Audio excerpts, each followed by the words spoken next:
Hello, everybody. Welcome to the Phish Phry podcast. I'm your dad host, Bobby. And I'm Oliver. And today we are so privileged and so excited to have on the podcast with us Megan Glionna. I have known Megan, feels like a long time, but really just since like last year when I started listening to the Helping Friendly podcast. Actually? No, we actually met the other day when we did this podcast. Wait, you actually knew about Megan before? Yeah. So that's... Because I first heard her on the Helping Friendly podcast. Did you Pod. like that podcast? Still love it.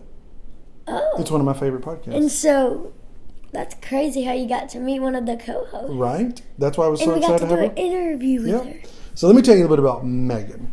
Now, Megan has been listening and thinking about music for as long as she can remember. After falling in love with the Grateful Dead in high school, she remembers being handed Rift on a cassette. Do you know what a cassette is? No idea. We'll talk about it and I'll show you a picture. In 1994, and being blown away. I get it. I'd be blown away if that was one of the first things I heard too. Now, ever since, Megan has been seeing Phish, collecting memories, and dancing endlessly.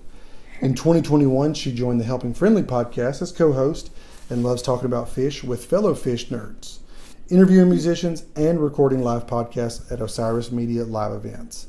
Megan is also a teacher and a writer and most recently published in JamBase and Across the Margin. She lives with her family in Brooklyn, New York.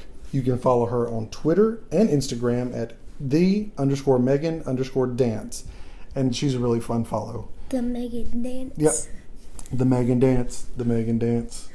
You sing it. The Megan Dance. The Megan Dance. There you go. And I hope you enjoy this interview with her as much as we had fun recording it. What do they need to do? Come surrender to the flow with us and watch the interview. Listen. So welcome, Megan, to the Phish Phry podcast. And we're so excited to have you on with us. I, for one, have been listening to HF Pod with you for the past year and a half since I really took the deep dive into Phish. And so we are so honored and excited to have you on. Glad you took the time with us to record. And Oliver's been pumped too. Yeah. I think he's a little nervous as well. You know what, Oliver? No, he's not. He's shaking his head. You know, I always get a little nervous before I record too. So if you're feeling that way, it's totally okay. But I'm so excited to be on. Thank you for having me. This is such an honor. I'm super excited to talk to you both about Phish, especially because, Oliver, I spend a lot of my day with people that are really close to your age. So this is cool that I get to have a conversation about Phish with someone your age. Yeah, nobody really understands about Phish. Yeah. And I'm sure your day-to-day, you're not really focused on talking to your students about Phish. No, I try to squeeze it in there, but I play Phish for them a fair amount, and we have some dance parties. We have a lot of dance parties in my third grade class, but I definitely try to play some Phish sometimes, and some of the kids are really into it. Some of them are not, but we do these culture shares towards the end of the year where we talk about things that are important to our culture. Yeah. And I talk about the culture of Phish, and I kind of teach them a lot about the different parts of the Phish universe that I love, like the dancing, the music, the community, the clothes, the cool hats we get to wear like you have on, Oliver. And then I play them and I teach them some of my favorite dance moves. And after that, they usually like it a little bit more. Oh, that's awesome. Yeah. Yeah. It's just kind of like maybe stepping them into the world of Phish. And I love it. Yeah, exactly. Unlike Oliver, who just got fully inundated because he has no other choice but to ride in the car with me. And that's what we're listening to. So, You know what, though? There's something to say that if you've been inundated and you like it still, because I've inundated my family and they're not into it. So it means you really like it. Well, and everybody else in our family, they're like, is that Phish? Oh, no. Yeah. Yeah, we're the coolest people in the family because we are the ones that really like Phish. I know, won't spine on us, but so outside of Phish and outside of teaching, what else do you do? Well, I do a lot of podcasting about Phish. Yeah. That's what I spend a lot of my time doing, and a lot of time doing homework for that, like I was mentioning to Oliver before. And I also I exercise a lot. So I do a lot of yoga. I go running. Yeah, I do a lot of weights. I try to take care of my body. And Yeah, I love to hang out with my friends too. So I try to do a lot, but most of my time outside of work now is spent either with my family. I have two daughters. I have a 15-year-old and a 13-year-old. So I'll hang out with them. We listen to a lot of music together, but not Phish, mostly Taylor Swift. Oh yeah. I'm a big Swiftie, and that was their influence. They turned me into a Swiftie, which was really fun. Yeah, and otherwise just podcasting about Phish and doing Phish homework. It takes a lot of time. Yeah, I still like One Direction, even though Same. Yeah, I like One Direction, but I still like Phish. Oh yeah. So I like listen to One Direction sometimes. We have lots of different kinds of music we listen to, but if we have to pick, it's probably going to be Phish. Yeah. But I think that's so great and so important, because one thing that I learned about Phish, or kind of like through Phish, was about tons of different kinds of music. And if there's anything that the podcast has actually taught me, it's to listen to more different kinds of music. Completely. So I think it's important. And I also love One Direction, and I love Harry Styles. So I'm with you. Do you like Harry Styles, or do you mainly just like One Direction? Mainly One Direction. Mainly One Direction. I do like Harry's music as well. Yeah, I just liked them whenever they were in a group, because they sounded way better. You think so? That's an interesting take, dude. Because But I appreciate it. Yeah. So One Direction is really fun. Yes, yeah. I agree. Because Oliver's listened to them so much, I've listened to them as well. Yeah, we forced him to listen to them in the car when we were driving. But I don't know. I mean, boy bands, and I kind of missed that whole time period. Yeah. Of One Direction specifically. I was into other boy bands. Even though I wasn't born at that time, I've seen old movies that kind of remind that, and I wish that I was in that century or something. Yeah. I feel that. I think they were in this century though. I think you mean in that decade. Yeah. Yeah, I know what you mean though. There's time periods that I wish I was. Century was 10 years. No, century's 100. Decades 10. We learned in class it was 10. Decade is 10. Okay, well, at least it's not. It's Sunday. We'll think about school later. Yes. Did you grow up in a musical family, listen to music a lot, or how did you really connect to music? Was it just for family? Yeah, my parents are super into music. So I grew up listening to a lot of 70s classic rock, a lot of Fleetwood Mac and Crosby, Stills, Nash and Young and Emerson, Lake and Palmer, and all of that kind of amazing music from the 70s. But my parents were never into the Grateful Dead, which was kind of my gateway into obsessive music. The Grateful Dead just really blew my mind open, kind of like the way that I think, Oliver, you probably feel about Phish, where there's so much to learn about, right? There's just so much you can listen to and read about and learn about. And that's how I felt about the Grateful Dead when I was 15. And I had some friends in high school that kind of gave me tapes and told me about the Grateful Dead. And I just was so into them. And that kind of led to my discovery of Phish. But the Grateful Dead was really the first band that changed everything about how I thought about music, because I always just thought about music as something kind of fun to listen to. I didn't kind of analyze it and think deeply about it. And that was what I started doing with the Grateful Dead. Yeah. So did you also see the Grateful Dead when you were younger? I did. Yeah. I got to see them 12 times. Yeah. Wow. Before Jerry died. Yeah. It was amazing. That's really cool. That's kind of like one of those things. I did not grow up in a Grateful Dead home, but we listened to all kinds, 60s, 70s. Our whole family's like a band. Oh yeah, I played drums, my dad plays guitar and piano a little bit. So always growing up around music, and just kind of a wide a wide net of music we listened to, but never the Dead. It was never, I don't even remember the first time I heard them, but it was probably, Touch of Grey or something, one of their more type singles. But now that we've gotten into Phish, kind of just seeing that whole Grateful Dead community and seeing, some of those old live concerts, it'd been that'd be really cool to have seen in person. Yeah. I saw a video on YouTube. It was them singing the national anthem at a ballpark. Phish? No, Grateful Dead, through the singers. Have to Oh, show- wow, that's so cool. It's probably like a San Francisco game or something, Yeah. right? I would say. I'd like to see that. That'd be cool. Yeah, and one of them, their voices is like so high. Oh, really? Yeah, Not that much of. but they were like old whenever they did it. Okay.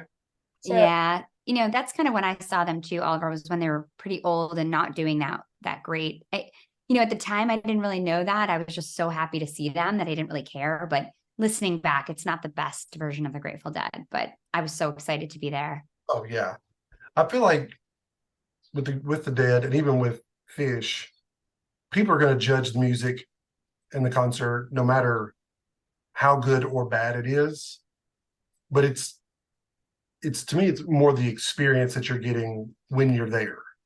And that's, it's kind of like Brian, it's your attendance bias. I was there, so like I inherently think this is a good show. I may go back later and objectively listen and be like, you know what, this maybe wasn't so great, but the experience kind of makes up for some of the maybe the mess ups, or maybe not your favorite song list, set list, or whatever. So, or if you're like me and like you're a studio, a Mhm. person that likes to listen to their studio songs and they like play, for instance, like Bathtub Gin, and like it doesn't, like the voice, it doesn't sound as young as it's Yep. like you think it is. Yep.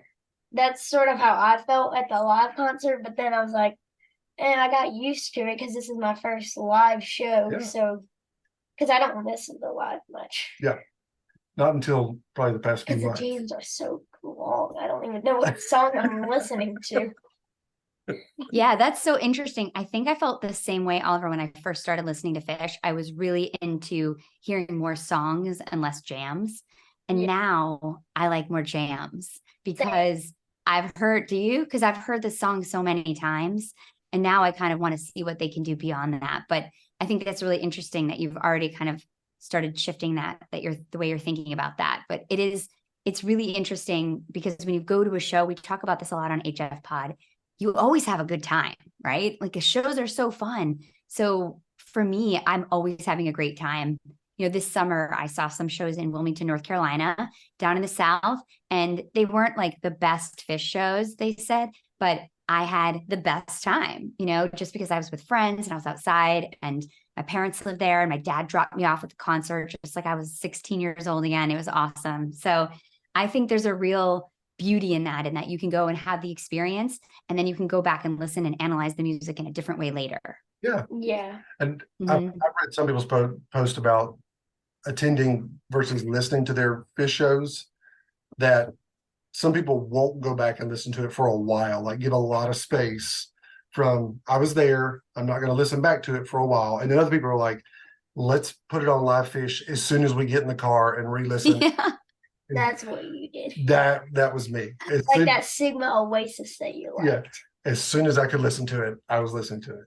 Yeah. But to me, it's not listening to that concert. It's like all of a sudden it's bringing back all the memories of that concert. Yeah, it's the whole experience. And I think that's one of the things I love most about getting into Phish is understanding more and more the full experience, not just the studio albums, not just the live, but the whole thing. Yeah, like whenever I listen to Blaze On, like when they open as an opener, I still remember like everybody beside us like, oh, Blaze On. And like I was so confused of what they were trying to say. Like that is awesome. Which show was that? They opened with Blaze On at your first show? Yeah, it was. You remember? 7/11/2023. There you go. That was in Huntsville. Ooh, okay, yeah. I'm gonna pull that up and look at that. So that was your first show? Mm-hmm. And then the second night in Huntsville, Alabama. Yeah. And then I went the second night, Oliver. And they played all my favorite songs. Oh, that's what they always do, Oliver. It's so annoying. It's like they know and they play all your favorite songs when you're not there. It's really funny. Osiris Phry, Fuego, which I was talking about all the night, like the night before, like I want to see the live because I want to see the lights and stuff. But then the next night you get to listen to it. And it was pretty awesome. And the whole time I was Man, Oliver's not here. I know. Oh yeah. Fuego's been great lately too. They've been really doing some good things with Fuego lately. I like that song too. It's so fun. And it's become like this jam vehicle. It's awesome. That's one of the things when we spoke with Ryan Storm, we talked about how Like if you don't go to a concert, like they're gonna play Yeah. the song that you want to hear live. Oh yeah. Blame me because I was so tired. Oh yeah, you were Because I got exhausted. like at home at like 1 a.m. Yeah, you were exhausted. Yeah. But it's a good time. Yeah. But they still played some of my favorite songs. They did. Our first show was a really good one Yeah. for songs. I think one of the things that well, you made me lose my thought, but that was a good idea. Yeah. But I think the one of the things we were talking to him, Ryan Storm, about was it seems like any song, probably this whole year, 2023, could be a jam vehicle. Not just like your normal, your tweezer, or like, you know, just any song they play, they like just take it for a test drive and just kind of see what happens when they take it for a jam test drive. And then if they don't like it, then Trey will fix it and everybody will go along with it. But I think that speaks a lot to the longevity of Phish. I mean, they've been a band for 40 years. Oh yeah. And it seems like 21. they're getting close. Yeah. For sure.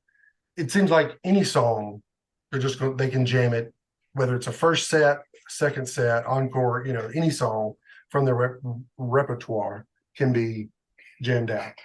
Have you noticed that, being a fan? Yeah, absolutely.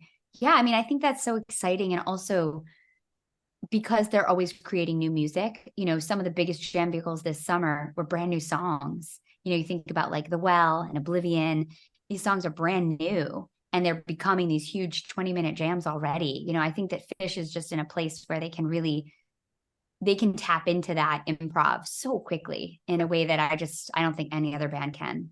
Yeah, they can like improve way more stuff with like Oblivion and The Well. Like they can. I'm so excited of what album they're putting it on. So I'm checking every day on Apple Music.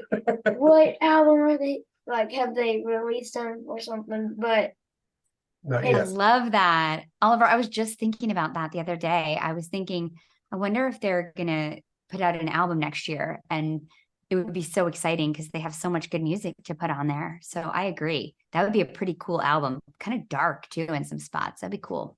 Definitely would be, given The Well and Oblivion, those two mainly. Then you have like Evolve, which beautiful song. Beautiful, but it is kind of it's got like a pathos to it, you know, like it's kind of got this, like sadness through it, but musically it's beautiful, but the lyrics are a little bit more, you know, on the sad side. A little on the sad side, but it's fun. Yeah. I think that's a masterpiece, that song. I think that's some of the best lyrics they've ever written, Trey and Tom. It's just gorgeous. I love Oblivion. Yeah, that we get to hear Oblivion tour opener. Flash, dude. Yeah, you saw it at your first show, right? Yeah. And it was awesome. That's just been stuck in Oliver's head this whole time. Oblivion awaits. It's catchy. It is. Yeah. I like it a lot. And like the way that his vocals sort of spread out, something like I don't know how to explain it, but his vocals sound a little bit different. Like the way that he's hanging on to some of the like the way he's singing the melody and stuff. Yeah. That's definitely, I can hear that. I know exactly what you mean. So Trey's really inspired by his new songs. It's awesome. Yeah, and it seems like they're having fun playing them, like as a band. And that's fun to see as a fan. That like they're not like, well, we got to give them new music. You know, we're playing this. It's fun, and now we can jam them out because, you know, we're Phish and we've been doing this for 40 years, and we're all exceptional musicians. Yeah. So tell us about your. Yeah, I remember. Go ahead.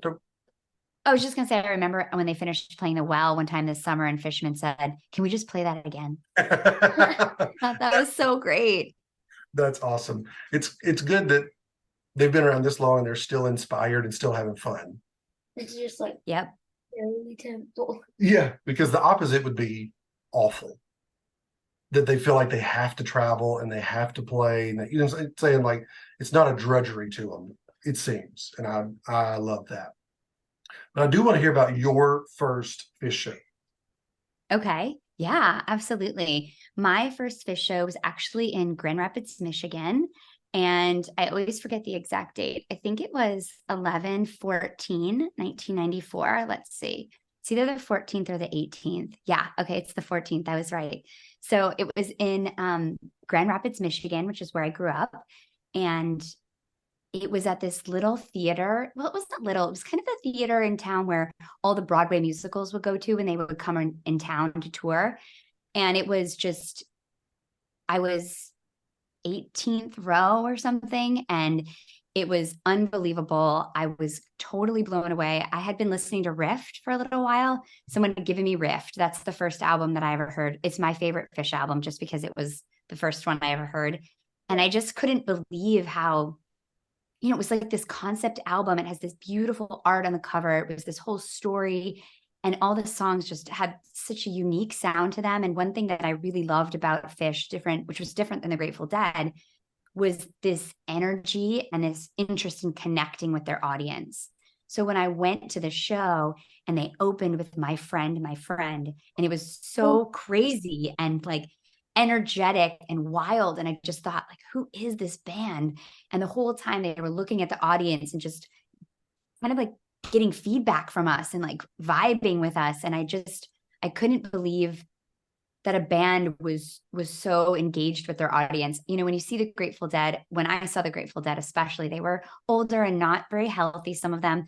And they were like always kind of looking off past you and never engaging with you. And there wasn't a lot of like humor and playfulness and fun.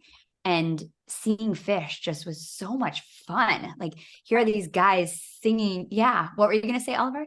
It was way more different probably for you. It was so much more different. And it felt like my music because I was 17 then. And my parents didn't tell me about this band. I found out about it from my friends in high school. And it kind of felt like it was kind of my music, where the Grateful Dead were, older and they were kind of from a different generation. So this felt like, wow, this is my band. And they were really growing at this time. Like, this was like an 1,800 seat place probably. And then they would play MSG at the end of this year. So it's just, they were growing so much, and it was so exciting to see a band in that place where they were just starting to grow so much. And this show is a really good show. Actually, I would highly recommend going to listen to it. There's an incredible David Bowie. There's a really great Peaches opens the second set, which is like one of my favorite covers, the Frank Zappa cover that I never hear them play anymore. There's a beautiful, beautiful Slave. And then they play this miniature acoustic set where they come out and it's really great. And the whole time they're joking with the audience. Fishman comes out with a mandolin and someone yells, "I love the mandolin." And Trey's like, "Since you love the mandolin, Phish is going to play you a mandolin solo just for you." And then he plays him a little solo and everybody cheers. And it was so fun. And it was just captivated me. I just was totally blown away. And I was like, I can't wait to go see them again. I would love to be that man. Yeah. Yes. We all want to talk to Trey. We know. Man. Yeah. Get a mandolin solo from John Phish. Yeah. I mean, exactly. How awesome, right? Yeah. It's an autograph that no one else has, for sure. That is definitely a secret autograph for sure. Autograph. So just for you. That's right. Just for you. Mandolin solo. So that was your first show. What is your favorite Phish show? It's kind of what we were talking about earlier. It's really hard to pick because there are shows that you love because of the experience that you were, having at that time. I got really lucky and I got to go over and see them in Europe when I was 19. I backpacked in 1996 and I got to see them play a bunch of shows in a bunch of different countries over there. And some of those shows are my favorite Phish shows that I've ever been to, just because they were so special and unique and they were really small. And it was just such a special time in my life. I'd never been in Europe, and to see my favorite band playing over there in these small rooms, it was just really, really cool. But I think my favorite show that I've ever seen, as far as like the music being as good as the moment, if that makes sense, would definitely be 12/30/19. Yeah. So you sent us this one and we looked at it briefly. I am going to listen to this show top to bottom. You must. This set list is pretty incredible. It opens with Wilson, which Wilson has become one of mine and Oliver's favorites, mainly just because of the crowd interaction. Yeah. Okay. Yeah. And everybody stares. Yeah. And it's just fun how it's sort of rock and roll because you don't really get that from Phish. I think this is a usually. different kind of rock, though. Yeah, it's like it's not like Down with the Z's, and Mhm. it's not like Weezer or something. Yeah. It's sort of like AC/DC rock. Yeah. Yeah. So I like that description. It's got like a big monster sound to me. Whenever I hear Wilson, I feel like there's like a dragon stomping through the room, just like blowing fire everywhere. You know, it's like Wilson is like a big monster. I agree. And they opened with this because they opened with Wilson 25 years ago to the day in 1994 on 12:30 when the first time they ever played Madison Square Garden. They opened with Wilson, and that's a great show to listen to too. And this song, just to open that same way and nod back to that, is just classic Phish doing that. I love that. So just kind of skimming through this set list, there's a 17-minute Blaze On in there. Stunning. It's a beautiful Blaze On. There's a 13-minute Ruby Waves. Yeah. So second set, they open with Tweezer, for a 35-minute Tweezer, which is pretty incredible.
And then Phish Ian has something that says banter / hit with a pan.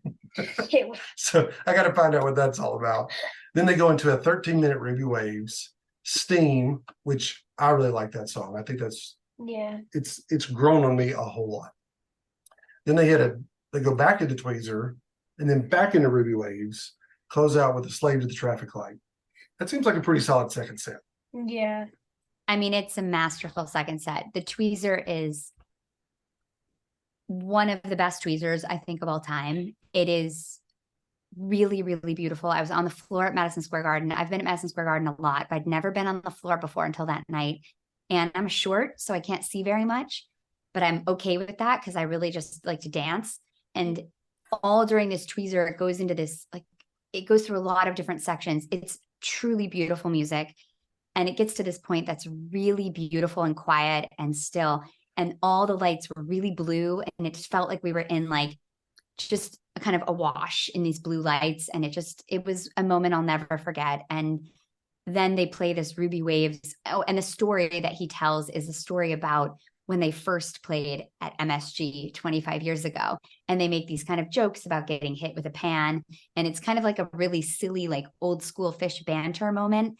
And I definitely recommend listening to it. It's really funny. Yeah, it's silly. And then, they play this amazing Ruby Waves. It's beautiful.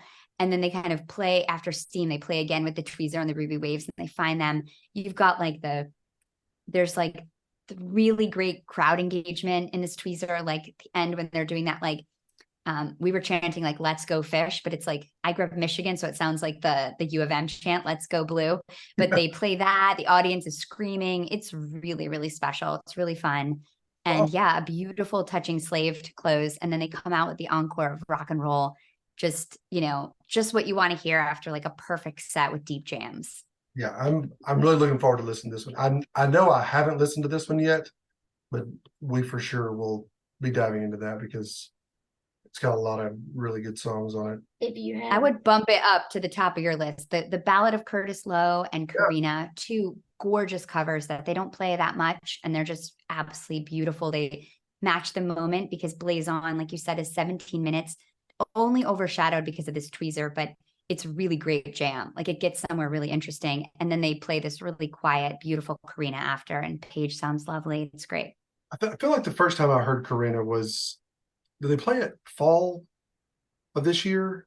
Yeah, they did. Mm-hmm. Yes. That's where I first remember hearing it. Because I think when I was reading through like set lists, I was like, I think they misspelled Karini. And then I was like, nope. Yeah. Completely That's different. so funny. Yeah, they played it. They played it at the United Center in Chicago. Chicago, yep. Which those are really good shows too. I enjoyed those. So that was your favorite show you attended. Mm-hmm. What is your favorite show that you listen to? That is probably the hardest Phish question I've ever been asked. Yeah. How do you decide? To be honest, I feel like I could never say that I have a favorite show that I've listened to because I listen to so many shows for HF Pod. We're constantly looking back and listening to shows and analyzing them really deeply.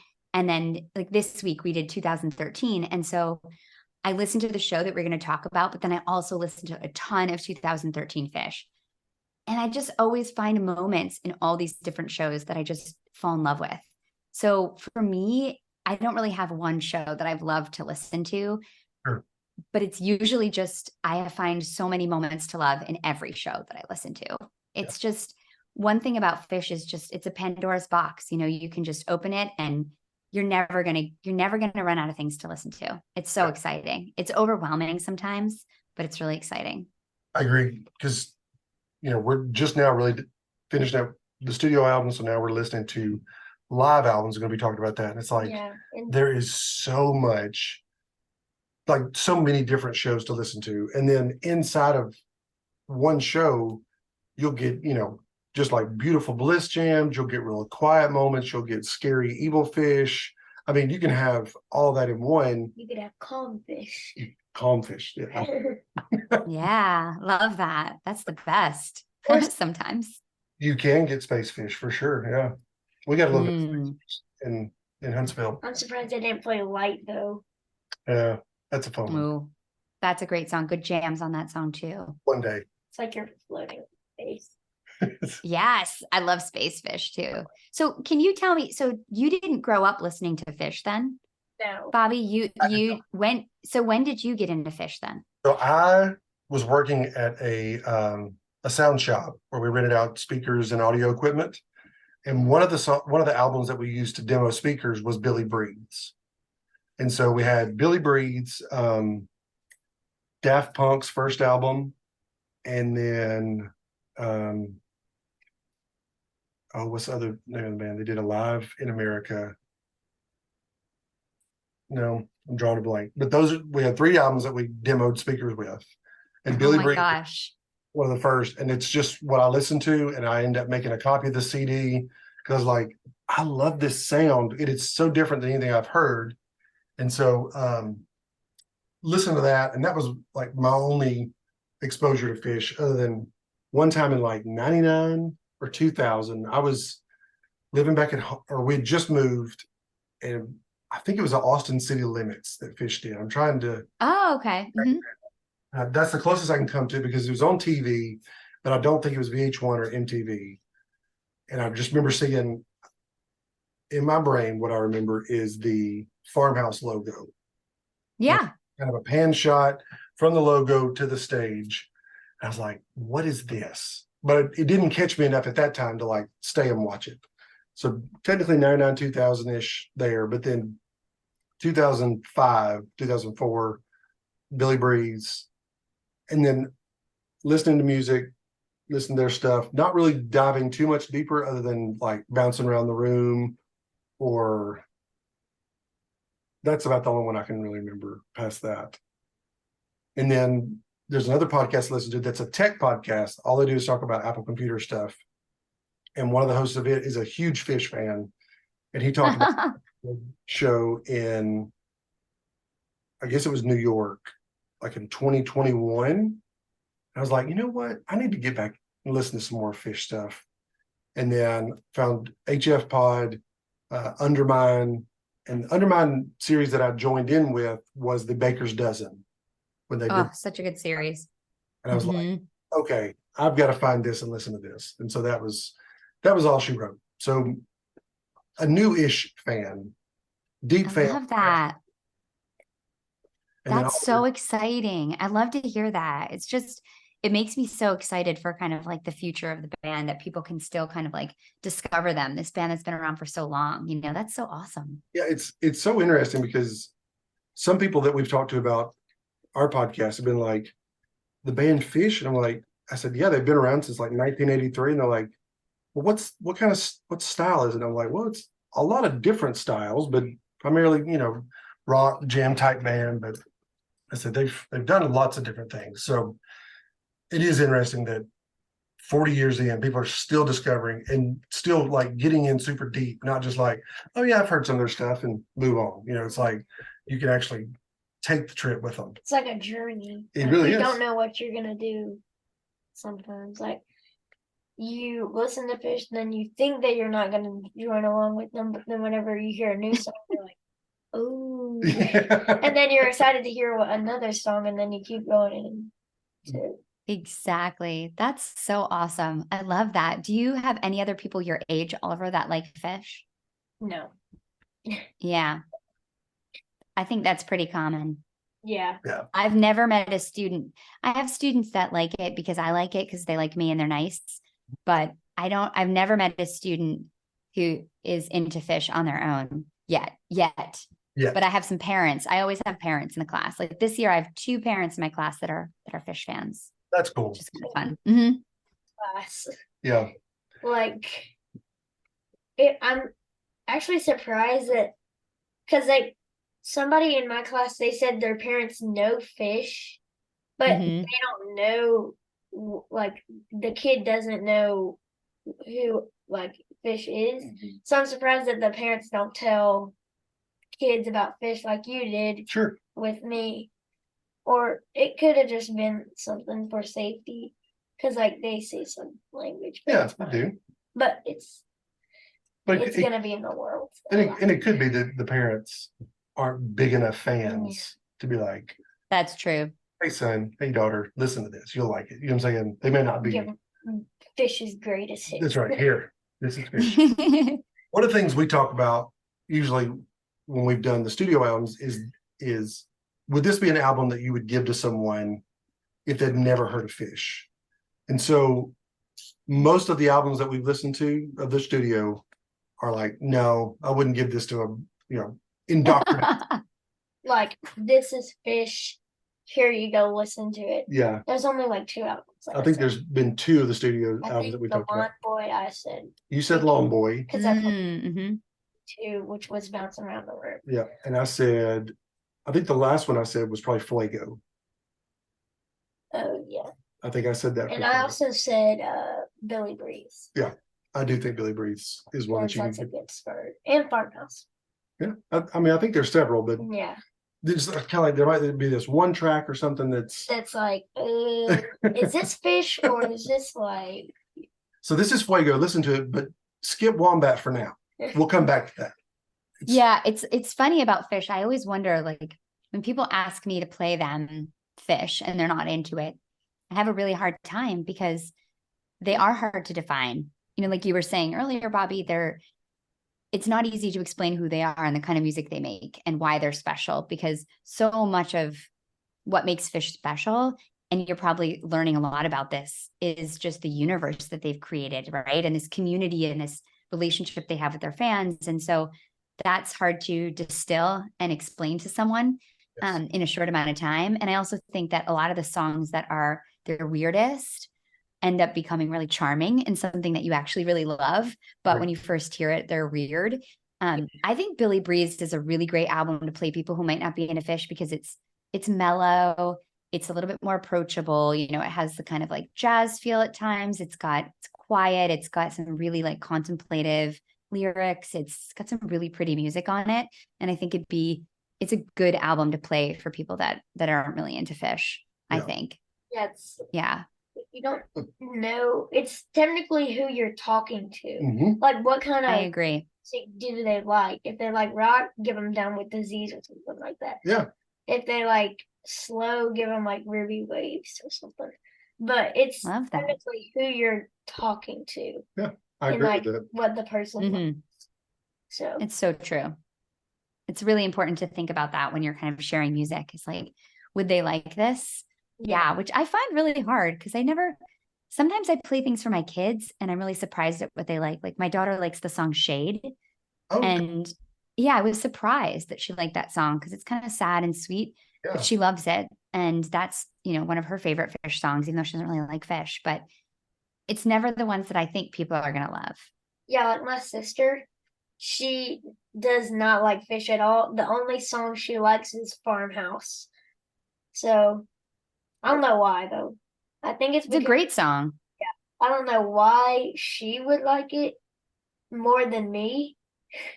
Because I like it not as much as her. Because, like, she doesn't really know Phish. And she likes it. So I don't know still why she's into it.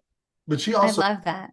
She also likes some of, like, their barbershop quartet. Oh, yeah, like Grind. And then Hello, My Baby. Like, when they do those, she likes those. But she's in the Farmhouse a lot. Yeah, but she's in band, and so like I think the harmonies and stuff, learning about that in band. So I think that's the correlation there. That's just my assumption. That's really interesting. How old is she? She's 13. Mm-hmm. Yeah, so she's kind of picking up on things that she's interested in music. Yeah. Well, I know that if you say I don't have an Alexa, but if you have an Alexa and you say, Alexa, play Phish, she always plays Farmhouse, I guess, that song. Yeah, I think it's right. It's the most like approachable, I think, Phish song. It sounds like a radio song, in a way that most Phish songs don't, I think. Funny thing is, every time I tell my Alexa to play Phish, she always opens with If I Could. And I'm not like, I've never really listened to that a bunch. And whenever I'm like, I don't listen to it much because I don't listen to Hoist much other than Down with Disease. But so like she always opens with that and I still don't know why. That's a great one. That's so interesting. I love that song. It's so beautiful. Alison I think you have to have your heart broken to really appreciate that song. Maybe when you're older, Oliver. Yeah. One day you'll understand that song a little better. Yeah. That one too. So we always like to say, once you get started with Phish, there's a whole journey ahead of you. Yeah. So what would you tell to a new Phish fan? I get like any piece of advice. Advice. I would say keep a really open mind and do some kind of listening exercises, like choose a tour and listen to the whole thing. Like Or say, I don't know a lot. I like the series that we're doing right now, 40 for 40, is on HF Pod, is we're looking at each year of Phish. Mhm. And we're picking a show that we think is really kind of indicative of that year, and not a show that's necessarily the best show or the show that people talk about all the time. And we're really doing a deep dive on it. And that kind of a listening exercise of listening to a show from each year has taught me so much about Phish. So I think choosing something like that, like I'm going to listen to a show or I'm going to listen to 5 shows from, 1988, right? Or I'm going to listen to the Colorado run from 1988, or I'm going to listen to the fall tour from 97.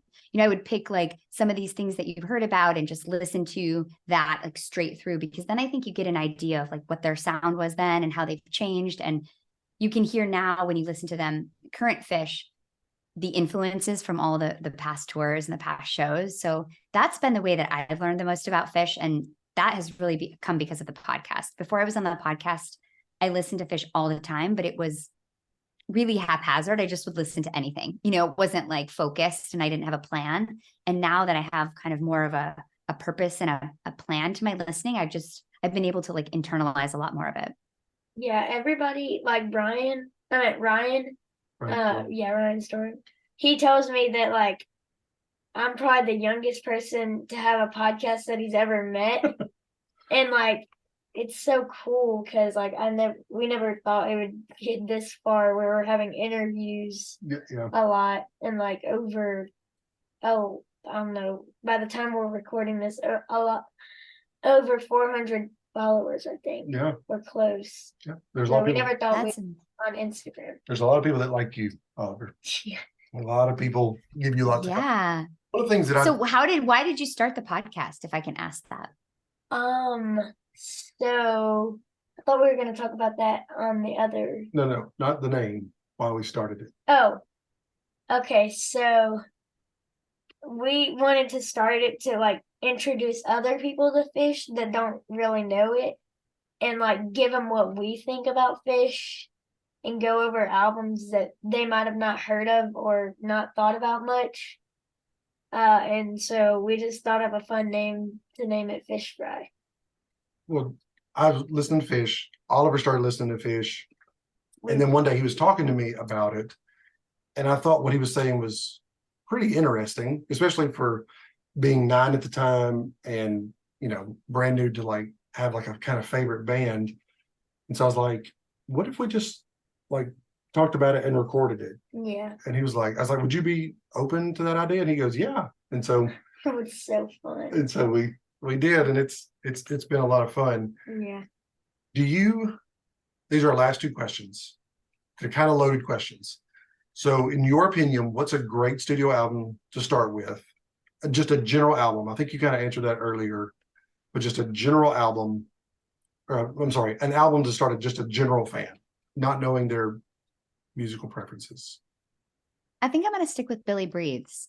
I think Rift is just like a little too much to start with. There's some really like intense stuff on there, but I don't know. It did get me into it, but I think I would probably say Billy Breathes. I think it's a really beautifully crafted album. Yeah. It's the first one I heard, and so it's always got that special place with me. It's great.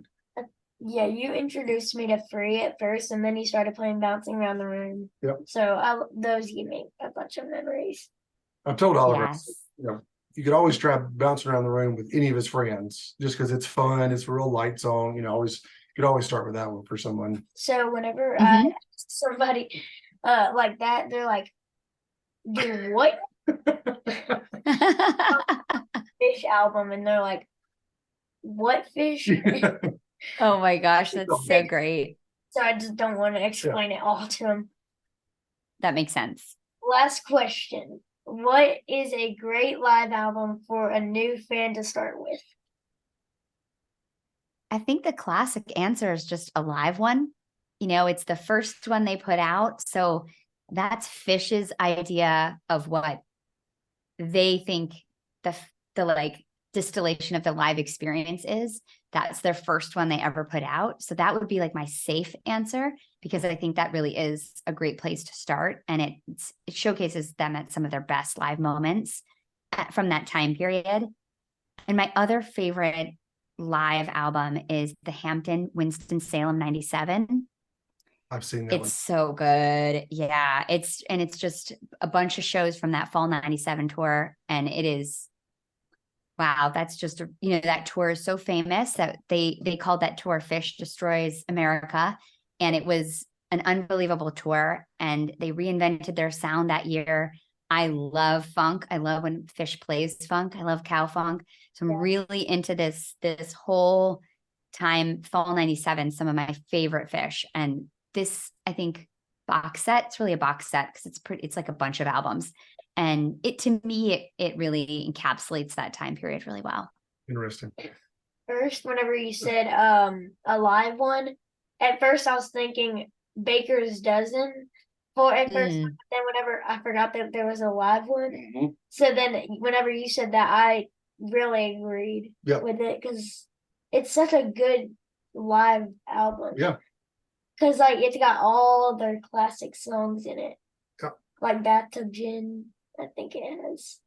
I don't know. We haven't done that episode. Yeah, but that's going to be our first live album episode that we record coming up in a few weeks. So a live one or Baker's Dozen?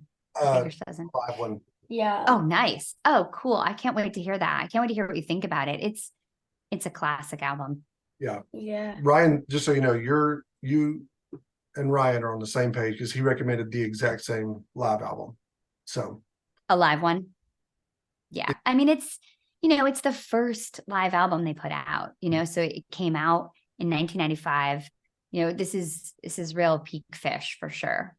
Yeah. It's excellent. I'm anxious for us to listen to it and hear what Oliver thinks about it. And as we dive into it.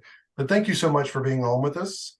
Thank you for taking time out of your schedule and all your podcasts and all your things that you have going on and taking the time to talk to two new Phish fans.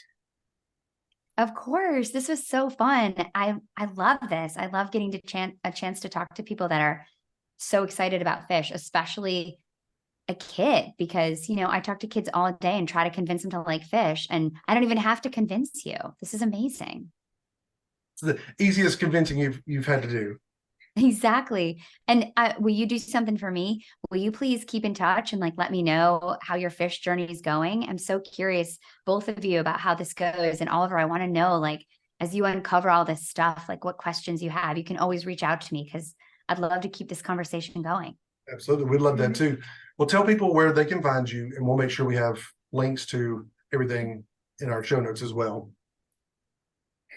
Awesome. Yeah. So I do HF Pod, which you can find on anywhere you find podcasts, on Apple, Spotify. And we do a live show every week that you can watch on Twitter, on YouTube. And it changes when it is. Sometimes it's Friday afternoon, sometimes it's over the weekend. And then we also do quick hits. So whenever Phish is on tour, we do episodes the next day where we talk about last night's show. And those are really fun. And if you like to watch podcasts live, we love when people comment in the feed. So that's something you can do too. And then I also have another podcast on Osiris Media about Snarky Puppy. And I do that with Ryan Storm. And we talk about the band Snarky Puppy, and it's called Things of Gold. So you can check that out too. Awesome. Well, thank you so much again. And we will talk to you soon. I hope so. Thanks, guys.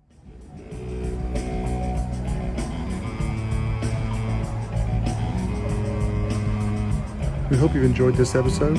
Be sure to listen, rate, and subscribe to our podcast wherever you listen. We'd also love to connect with you on social media. We are everywhere at Phish Phry Pod, all PHs. For even more Phish Phry podcasts, join our Patreon. For $5 a month, you get extra content, a chance to vote on what shows we can record next, and more. So check it out at patreon.com/Phish Phry Pod. Thanks so much for tuning in and being a part of our podcast journey. And remember to come surrender to the flow with us.